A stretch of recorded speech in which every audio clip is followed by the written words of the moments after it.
Elektrisyan nga nagpakondisyon sa Shabu na dagpas kapulisan sa Mabulo. The reports Eric Amaro.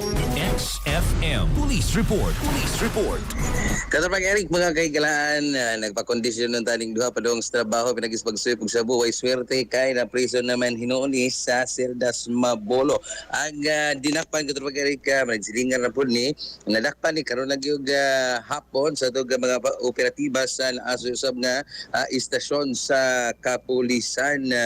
Inipog sunod na dakpan, una, kining 38 anyos nga kinipongkok kusinero sa usas mga inipog imnanan din usab sa may Mango Avenue. Ay swerte kay nakuha ni siya og pipila ka mga pagkiti sa ito ang Shabu. Pipila lang kami minuto po ang nilabay.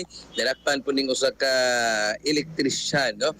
Kinipog 40 or 55 anyos nga elektrisyan nga si alias Rowell nga taga Barangay Caritaro sa ning syudad sa Sugbo. Nakuhaan po ni pipila lang ka mga pagkiti sa ito ang Shabu.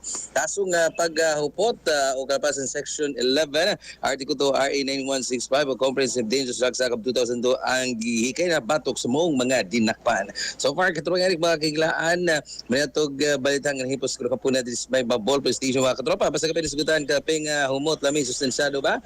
Kape nga Santo Plus Cop Mix ang inatos mangosteen kamunggay soya powder. Alang sa Digyosan Pilipino para sa Pilipinas yung katropa. Eric Amaro, XFM News. XFM Report.